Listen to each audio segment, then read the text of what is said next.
Hello students, hi, welcome back to my channel. As promised मैं उसके आगे का पार्ट लेके आई हूँ, which is excessive attributes of a class. ये हमारा आज का टॉपिक है एंड मैं स्मॉल पार्ट्स में वीडियोस इसलिए शेयर करती हूँ क्योंकि उसका ओवरलोड ना हो और जो टॉपिक्स हैं वो हमें अच्छे से क्लियर हो जाए। तो मैंने इसलिए एक छोटा सा पार्ट आज एक प्रोग्राम में कवर करने का ट्राई किया है। Let us start. तो सिंटेक्स इसका मैंने ऑलरेडी यहाँ पे डिफाइन किया है, जिसमें कि ऑब्जेक्ट डॉट एट्रीब्यूट ये हमारा सिंटेक्स रहेगा। अब वो देखेंगे कि कैसे मतलब पॉसिबल है प्रोग्राम के through to access the attributes of a class. Now with a simple program मैंने ये स्टार्ट किया है, which is write a program to access the attributes of a class. तो ये हमारा प्रोग्राम है। अब इसमें जो इसका ये पार्ट है, ये पूरा हमारा प्रोग्रामिंग का पार्ट है। और जो क्लास रेक्टेंगल है, मैंने एक रेक्टेंगल क्लास लिया है रैंडमली। मैंने एक अज्यूम कर लिया है, if there is a class rectangle, उसको मैंने as a definition function define किया। नाउ उसकी दो एट्रीब्यूट्स हैं, length equal to 0, breadth equal to 0।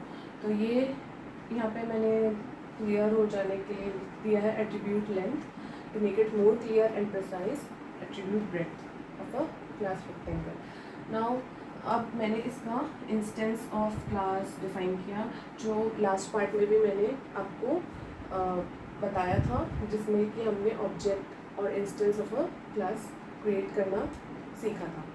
Now अब हमने क्या किया है कि हमें जो टॉपिक के अकॉर्डिंग है कि to access the attributes of a class, तो हमको क्या कराना है, प्रिंट में अपने आउटपुट में हमें चाहिए तो r1.l जो कि हमने इंस्टेंस क्रिएट किया एंड r1.b यहाँ से .b। तो ये हमारे क्या हुए, इंस्टेंस ऑफ क्लास हमारे जो है और जो उसके एट्रीब्यूट हैं उसको हमने सिंटेक्स के फॉर्म में हमने यहाँ पे सीख लिया कि कैसे हम उसको एक्सेस कर सकते हैं by using the statement r1.l and r1.b।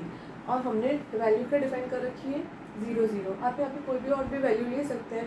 If अगर मेरे पास रैंडमली कुछ भी हो 3 10, तो यहाँ पे आउटपुट 3 10 आ जाएगा। This is not a big problem. We have to learn the syntax of attribute for accessing the attributes of a class, and then we will move forward with little steps so that we can understand the concept of class and object oriented programming. Basically थोड़ा ये हमें tough लगता है, इसलिए मैं इसको छोटे छोटे मॉड्यूल्स में बताऊंगी, तो मुझे ऐसा फील होगा कि आप लोग के लिए भी इजी हो रहा है। एंड मैं थोड़ा सा अपने बारे में भी इंट्रोडक्शन देना चाहूँगी। मैंने बीटेक किया था, देन मैंने फिर एमटेक किया है डिजिटल कम्युनिकेशन में। एंड मेरे जो इंटरेस्ट ऑफ सब्जेक्ट्स हैं वो डिजिटल सिग्नल प्रोसेसिंग है एंड सर्किट एनालिसिस है।